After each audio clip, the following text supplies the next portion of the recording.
Bien, un saludo a todos nuestros seguidores de lapatilla.com. Les habla Rayli Luján y en este momento se encuentra en el estudio conmigo Francisco Rodríguez. Él es economista, también fue director de Torino Economics y Torino Capital igualmente, y actualmente dirige la Fundación Petróleos por Venezuela, que a su vez impulsa un acuerdo petrolero humanitario. Él nos va a comentar un poco sobre eso, además también sobre el reciente artículo publicado en el Washington Post, que ha hablado un poco sobre cómo las sanciones petroleras han ido recrudeciendo la crisis en el país. Usted mencionaba allí también como otras opciones para ejercer presión sobre el régimen de Nicolás Maduro en este caso, y por qué tiene esa teoría de que son las sanciones petroleras las que han afectado más a los venezolanos en los últimos días. Sí. Bueno, muchísimas gracias por esta invitación y por esta oportunidad para conversar sobre estos temas. Fíjate que el tema de las sanciones es un tema relevante. Yo hablo de sanciones, pero también hablo de lo que son los efectos colaterales de la crisis política, porque aquí hay un tema que va mucho más allá de las sanciones, y yo lo pongo de la siguiente forma. Imagínate que mañana el presidente Donald Trump decidiese quitarle todas las sanciones a Venezuela. De todos modos, Venezuela no puede vender petróleo en Estados Unidos, porque la producción de petróleo la controla Nicolás Maduro, pero las cuentas en el exterior con las que se cobraría ese petróleo las controla Juan Guaidó. Entonces, a menos que haya un acuerdo entre Maduro y Guaidó, o a menos que se dé la transición política, no se va a poder recuperar el acceso al mercado petrolero estadounidense. Y esto va más allá del tema de las sanciones. La realidad es que nosotros, como efecto de esta crisis política, de esta crisis de gobernabilidad, hemos perdido un mercado a donde Venezuela mandaba 400.000 barriles diarios de petróleo. Esos son 8.000 millones de dólares. Y déjame darte un punto de comparación. Venezuela, el año pasado, todas las importaciones de alimentos y medicinas de Venezuela fueron apenas 2.300 millones de dólares. Este año van a ser entre 1.000 y 1.500 millones de dólares. O sea, si nosotros podemos recuperar 8.000 millones de dólares de mercado de exportación, ¿cuántos alimentos, cuántas medicinas nosotros podemos traer para atender la crisis humanitaria? Ahora, hay gente que dice, bueno, pero no sé si se lo vayas a dar a Maduro, porque Maduro se lo va a robar. Más bien, hay gente que te dice con todo el sentido del mundo, pero es que la idea de las sanciones es justamente que Maduro no se lo robase. Y es que precisamente, nosotros no estamos diciendo que eso se le tiene que dar a Maduro, no, todo lo contrario. Yo estaría totalmente opuesto a cualquier levantamiento de sanciones que llevase a que Maduro recuperase el control de esos recursos. No, nosotros estamos planteando un sistema supervisado por la comunidad internacional, por la Organización de Naciones Unidas, donde la distribución de alimentos se haga por el sector privado y por agencias de ayuda humanitaria de forma total y absolutamente despolitizada. Más bien, lo que nosotros estamos asegurando es que ese dinero que el gobierno de Estados Unidos, al imponer sanciones, le quitó a Maduro, que ese dinero se le devuelva, pero no a Maduro, que se le devuelva a Venezuela, para que Venezuela pueda utilizar ese dinero para traer alimentos y medicinas, cosas que nosotros necesitamos, que el país necesita para atender la grave crisis humanitaria que vive. ¿Estaría usted hablando entonces de un pacto político entre el gobierno interino, digamos, dirigido por Juan Guaidó y Nicolás Maduro? Correcto. ¿Pero por cuánto tiempo tendrían que soportar los venezolanos este paralelismo? Por el tiempo que dure la crisis política. O sea, lo que hay que entender es que este proyecto de acuerdo está en nuestra página web www.overforvenezuela.org. Te dejo aquí una copia. Claro.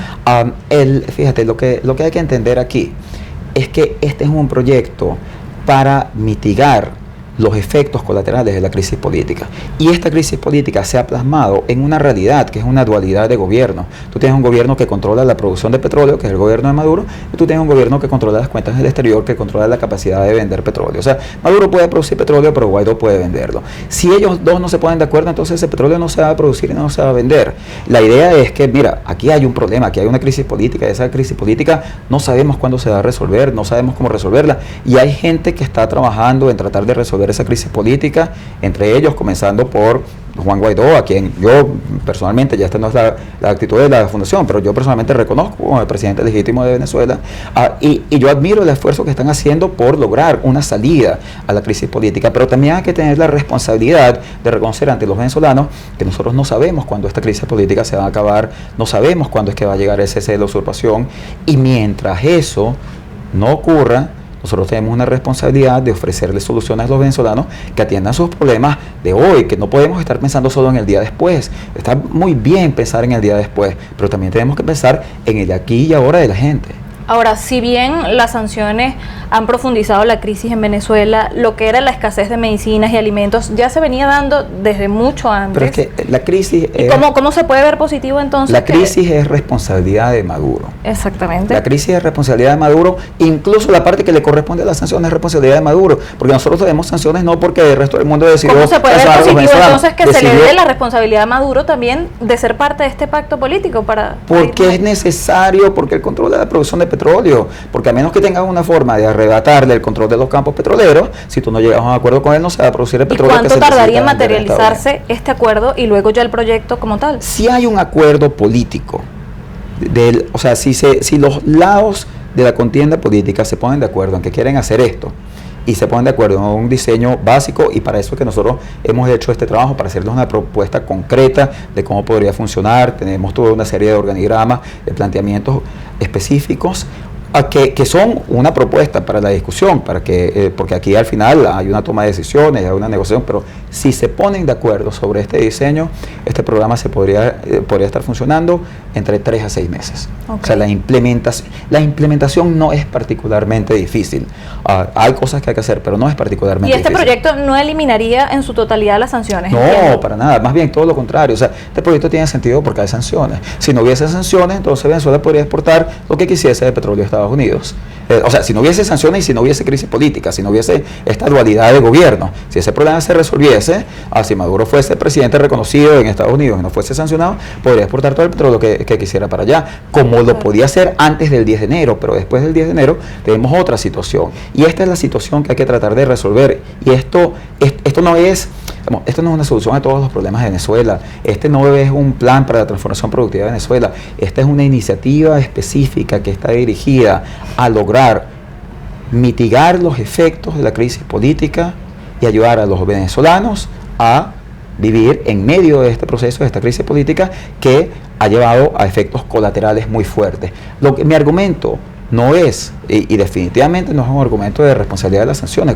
Mira, yo llevo 20 años escribiendo sobre todos los problemas de la política económica de este gobierno y del gobierno anterior. Yo en el 2008 escribí un artículo en la revista Foreign Affairs llamado Una revolución vacía, donde describía las políticas económicas de Chávez y donde justamente hablaba de la crisis económica que se iba a dar en Venezuela cuando bajasen los precios del petróleo, que efectivamente comenzó a ocurrir, porque el problema no fue solo que bajaron los precios del petróleo, sino que este país no ahorró nada durante el boom petrolero. Los otros países petroleros, ¿por qué ningún otro país petrolero entró en esta crisis como la que entró Venezuela? Porque habían ahorrado, pero aquí hubo una irresponsabilidad, aquí hubo una acumulación de deuda, además a unos niveles totalmente insostenibles. Entonces, la responsabilidad y el origen de los problemas está totalmente clara. Yo lo que estoy diciendo aquí si yo le pidiera un porcentaje de responsabilidad en lo que conforma el modelo económico, la corrupción y lo que conforman las sanciones también. Pero es que podríamos definir un porcentaje. No, pero es que para mí la responsabilidad es 100% de Maduro. Porque las sanciones son porque Maduro atropelló el proceso democrático venezolano. Si Maduro hubiese permitido que aquí sí se hacen elecciones, si Maduro no le hubiese quitado su legítimo poder constitucional a la Asamblea Nacional, entonces aquí no habría habido sanciones. Entonces, no importa cuánto de este impacto tuvo que ver con las sanciones, la responsabilidad, o sea, podemos hablar de impacto, pero la responsabilidad es totalmente de Nicolás Maduro. Claro. Ahora, en lo que usted se refiere a petróleos por alimentos. No, yo no me refiero a petróleo por alimentos, yo me refiero a acuerdo petrolero humanitario. Y cuando habla de ese término de petróleos por alimentos. No, es que aquí hay una diferencia muy grande. Un planteamiento de petróleo por alimentos, y ese fue un planteamiento sobre el que yo escribí hace unos meses cuando comencé a hacer investigación sobre este tema, porque ese fue el modelo que utilizó Irak. Y en Irak, el modelo iraquí tuvo problemas, y tuvo un problema en particular, hubo un escándalo de corrupción importante, pero también se han hecho evaluaciones del efecto que tuvo ese programa sobre la calidad de vida de los iraquíes y fue efectivamente positivo.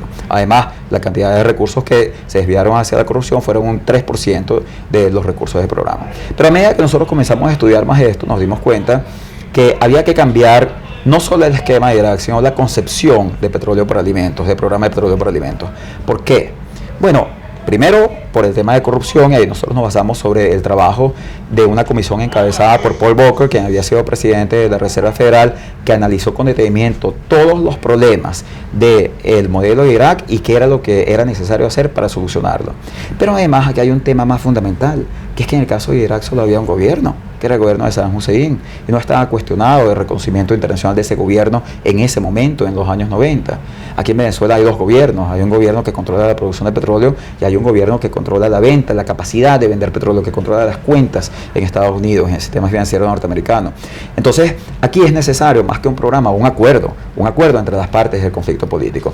Por ejemplo, cuando se comienza a discutir este tema en lo que se ha llamado la mesita, la mesa de diálogo nacional, que incorpora algunos partidos minoritarios, mi reacción, y yo lo puse bien claro en ese momento, es: me parece muy bien que lo discutan, pero aquí no, pero los sectores que están sentados ahí no pueden llegar a un acuerdo sobre este tema, porque este es un acuerdo no entre unos que se llaman oposición y otros, este es un acuerdo entre Guaidó y Maduro, entre el presidente que es reconocido por 56 países, incluido Estados Unidos, y el presidente que es reconocido por otros, incluido China y Rusia, que tiene el control de facto del territorio nacional. ¿Usted se ha reunido con ambos sectores para plantearles este proyecto? Yo me he reunido con ambos sectores, sí, con representantes de ambos sectores, sí. ¿Ha recibido una receptividad bastante buena, positiva? Ha habido receptividad de ambos. Yo más bien incluso hablaría de los tres sectores, porque aquí está el gobierno de Maduro, el gobierno de Guaidó y el gobierno de Trump. Y si tú no tienes a los tres, tú no puedes hacer este esquema. Mira, hay receptividad, hay dudas, hay preguntas, hay interrogantes. Yo lo que he encontrado, por lo menos en mis discusiones con el gobierno de Estados Unidos y con el gobierno de Juan Guaidó, es que aquí hay un tema que es crucial, que es que este sistema que nosotros estamos proponiendo permitiría despolitizar la distribución de alimentos en el país. En ese sentido, por ejemplo, es muy distinto, y yo también apoyo el acuerdo eléctrico que se está planteando en la Asamblea con la CAF y el PNUD, pero es distinto, porque en Venezuela el acceso a la electricidad no se condiciona políticamente, pero en Venezuela el acceso a los alimentos sí se condiciona políticamente.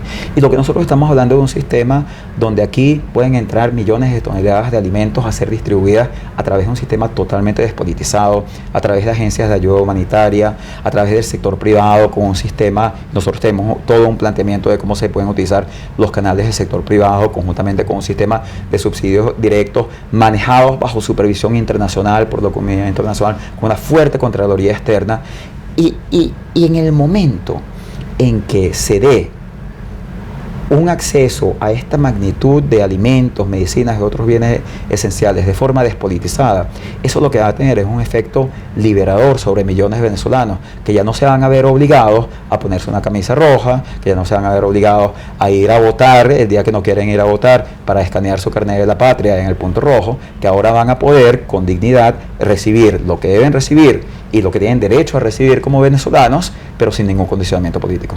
¿Cuál sería la garantía para que eso ocurra y el gobierno no cambie a último minuto?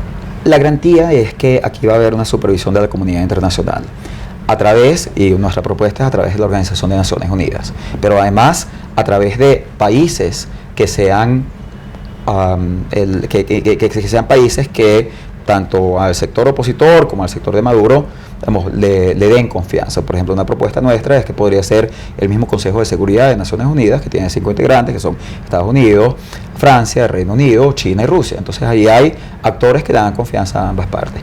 Esa instancia, en el momento, porque lo que tú dices es totalmente legítimo. ¿Qué pasa si nosotros firmamos acuerdos, la entrega de alimentos es despolitizada, y cuando los alimentos llegan aquí, se aparece un general en el puerto de La Guardia y dice: no, eso yo me lo voy a llevar para distribuirlos a través del sistema CLAR? Bueno, en ese momento la comunidad internacional suspende el programa. Y dice: aquí no se puede vender una gota más de petróleo hasta que no se regrese al cumplimiento del programa. Claro. Hemos hablado de las virtudes del acuerdo. ¿Usted cree que tiene debilidades todavía este acuerdo? No, o sea, yo creo que la debilidad está en el sistema político y en el problema político que nosotros tenemos digamos, esto es algo que tiene todo el sentido del mundo de hacerlo por los venezolanos. Ahora, hay una desconfianza de parte de ambos bandos de la contienda política, en la cual ambos sienten, bueno, pero yo no quiero hacer esto si esto lo va a beneficiar a ellos. O sea, la oposición dice, yo no quiero hacer esto si esto va a atornillar a Maduro. Yo más bien pienso que es todo lo contrario, como te decía, en el momento que la gente pueda decir, yo puedo comer y a mí no me importa, no tengo que ir a buscar una bolsa clara, no le tengo que condicionar al gobierno, porque yo tengo acceso a alimentos a través del Acuerdo Petrolero Humanitario, que es un sistema administrado por la comunidad internacional. O sea, lo que nosotros estamos planteando es quitarle a Maduro el control político de la distribución de alimentos. Pero en ese sentido, claro, ahí llega el otro problema, que es el tema de Maduro, que es que Maduro quiere, y por eso yo tengo que enfatizar la diferencia entre nuestra propuesta, que es el Acuerdo Petrolero Humanitario, y un programa de petróleo por alimentos al aire aquí, que es lo que quiere Maduro. Él quiere un programa como el que tuvo Saddam Hussein, en el cual él controla la distribución de alimentos. Eso yo pienso que es inaceptable. Y si eso es lo que se maneja en la llamada mesita, es algo de lo que yo estaría totalmente opuesto. No sé qué es lo que se maneja ahí, porque ellos no han dicho nada más allá de generalidades. Pero si ese efectivamente es el planteamiento de Maduro, entonces eso no se puede dar. Y es posible que cuando Maduro entienda que en este planteamiento se le está quitando el control sobre la distribución de alimentos, diga que no. Pero bueno, pero entonces ahí sí creo que pueden entrar varios factores. Aquí yo creo que ahí puede entrar la presión de la comunidad internacional y también puede entrar la presión de la opinión pública, porque yo creo que aquí, y ahí sí que te quería ir al tema de las sanciones, porque yo sí creo que hay que reconocer que las sanciones están teniendo un impacto, y lo reconoce todo el mundo. O sea, todos los estudios de opinión pública te dicen que la gente se siente personalmente afectado por las sanciones. O sea, aquí nosotros tenemos, o sea, ustedes trabajan en medios de comunicación, aquí la suspensión de Adobe, después de Oracle, bueno, una de ellas se revirtió después con una licencia, pero todo esto genera problemas. La gente que no puede tener cuentas en el exterior, que no puede, o sea, digamos, tú tienes que hacer conexiones bizantinas para poder viajar a Estados Unidos. Entonces, esos problemas concretos existen, son una realidad. Y el gobierno de Maduro tiene un mensaje consistente, que no es cierto por las razones que hemos discutido, pero que igual es consistente. ¿Qué es lo que dice Maduro todo el tiempo? Él dice, aquí no hay alimentos y medicinas por culpa de las sanciones. La oposición necesita una respuesta política a eso, y la respuesta política no puede decir, no puede ser decir, vamos a esperar a que Maduro se vaya para resolver los problemas. La respuesta política tiene que ser, tú dices que no tienes alimentos y medicina, aquí está el mecanismo para que puedas traer todos los alimentos y medicinas, para que puedas tener acceso al mercado petrolero de Estados Unidos, vender todo el petróleo y utilizarlo en comprar alimentos y medicinas, pero eso sí, con una condición, no te lo vas a poder robar. Claro. Ese es el diseño del sistema. Claro, esa excusa también la desmontan los productos importados que vemos en las tiendas CLAP, en las propias tiendas CLAP. Ayer estuvimos haciendo un recorrido precisamente por estas tiendas y hay productos de Panamá, de México, Ecuador, Turquía. Eso es, bueno, sí, pero sí hay un problema real. O sea, cuando Venezuela perdió acceso al mercado petrolero estadounidense, perdió 8.000 millones de dólares de exportaciones. Fíjate que incluso en el momento que anuncia las sanciones, yo te digo 8.000, que es, yo te diría, una estimación conservadora, porque en el momento que anuncian las sanciones, en ese momento John Bolton, que era el asesor de seguridad nacional, dijo, estas sanciones le van a costar a Venezuela 11.000 millones de dólares. Entonces, el problema no es que no se puedan importar, sí se puede importar, el problema es con qué plata tú le importas. Entonces, el país perdió acceso a dinero importante, dinero de Venezuela. Yo lo que digo es, oye, vamos a recuperar ese dinero, pero estoy de acuerdo, eso no se lo debemos dar a Maduro. Vamos a recuperar ese dinero por el bien de los venezolanos, para traer alimentos, medicinas y cosas que necesitan los venezolanos. Bueno, muchísimas gracias. Muchísimas gracias a ti. Muchísimas gracias también a ustedes por sintonizar esta entrevista. Los esperamos para una nueva transmisión.